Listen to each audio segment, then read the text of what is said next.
There are several compliance options providing product manufacturers with flexibility in how they comply with the requirements.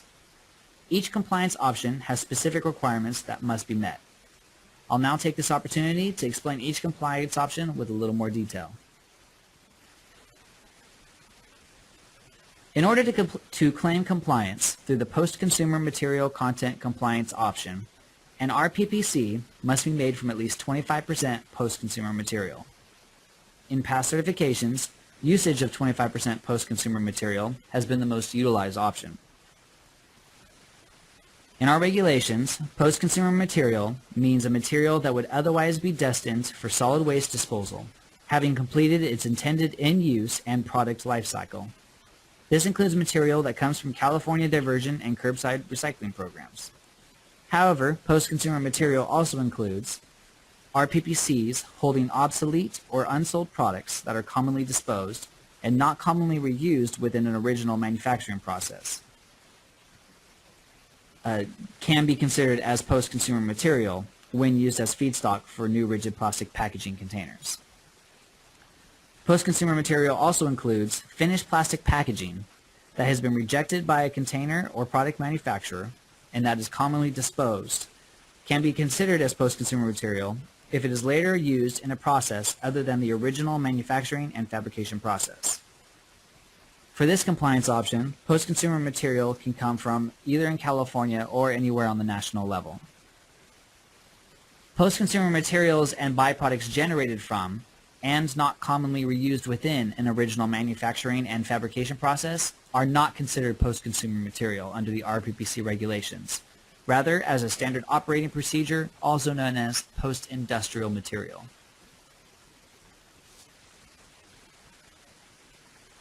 In order to claim compliance through the source reduction compliance option, an RPPC must meet one of the following four compliance options. For reduced container weight source reduction, the RPPC's weight must be reduced by at least 10%.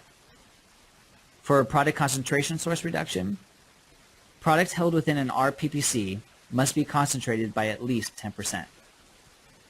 For product concentration and reduced container weight combination source reduction, the RPPC has a combination of increased product concentration and reduced container weight, which balances out to a 10% reduction.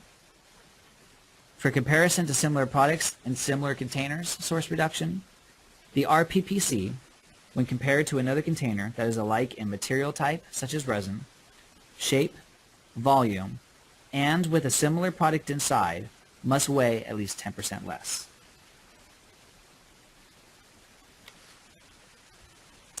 With these next two compliance options, the reusable RPPC and the refillable RPPC compliance options, there has been confusion in the past when differentiating between the two. So I'll try to make a simple distinction between them to alleviate some of the confusion. With the reusable RPPC compliance option, an RPPC must be reused by the end user at least 5 times, where the reuse is to hold a replacement product. An example would be hand washing soaps that can be refilled by buying a large container of replacement soap. Note, though, that if the replacement product is packaged within an RPPC, it must also comply under another compliance option. And this does not refer to a container that is intended to be used or may be permanently used to hold the original product sold in that container, such as a drill container. With the refillable RPPC compliance option, the RPPC must be replenished at least 5 times, where the RPPC is returned to the product manufacturer and the product manufacturer refills the RPPC. An example would be a cat litter, where you purchase a pail of cat litter and you take it back to a product manufacturer to get it refilled. So to summarize again, for reusable RPPC compliance, the end user is the one that refills the RPPC, while with the refillable RPPC option, it is the product manufacturer that refills the RPPC.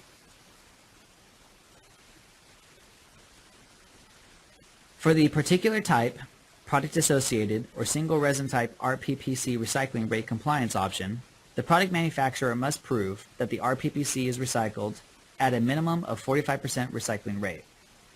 The product manufacturer must submit a methodology to CalRecycle that shall explain in detail how the recycling rate figures will be derived and obtained, and this proposed methodology must be submitted within 90 calendar days of the product manufacturer's receipt of a compliance certification notice. CalRecycle will review the proposed methodology and approve or disapprove of it within 90 calendar days of receipt. If disapproved, the product manufacturer may resubmit a revised methodology for review, as CalRecycle must approve of the methodology prior to its use by the product manufacturer for determining compliance. If the methodology is approved, that methodology shall be used to determine the rates submitted as part of a compliance certification. The methodology remains valid to determine compliance in future years. If the approved methodology is not used and the product manufacturer selects this compliance option, the product manufacturer may be subject to penalties. Also with this compliance option, the product manufacturer will need to submit objective, scientific evidence of the RPPC's comparable recyclability, recycled content, recycling rate, regulated status, its impact on California's marketplace, and its ability to be made of post-consumer material. All plastic of a specific resin in California must be accounted for in the recycling rate, not just the rates for bottles or for clamshells. For the Floral Industry Compliance option, the product manufacturer must prove that the RPPC is reused within the floral industry for a minimum of 2 years. The product manufacturer must submit a methodology to CalRecycle that shall explain in detail how each RPPC will meet the 2-year reuse criteria, and this proposed methodology must be submitted within 90 calendar days of the product manufacturer's receipt of a compliance certification notice. CalRecycle will review the proposed methodology and approve or disapprove of it within 90 calendar days of receipt.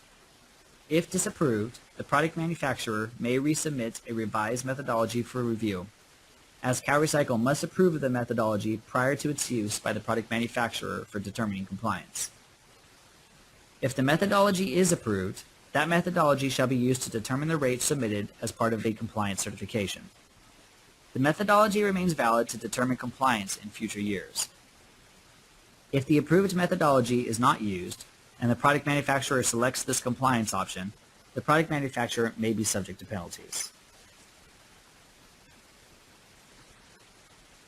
For the alternative container compliance method, a product manufacturer will be in compliance if it demonstrated through its own actions or the actions of another company under the same corporate ownership that post-consumer material generated in California was consumed in the manufacturing of either RPPCs subject to this law or rigid plastic packaging containers or other plastic products or packaging that is not subject to this law.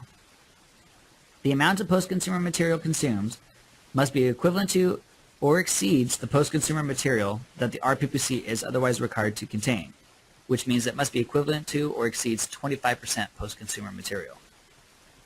Another way to meet compliance is for the product manufacturer to arrange by contractual agreement with any company under the same corporate ownership for the purchase and consumption of post-consumer material generated in California and exported to another state for the manufacture of either RPPCs subject to this law or rigid plastic packaging containers or other plastic products or packaging that is not subject to this law.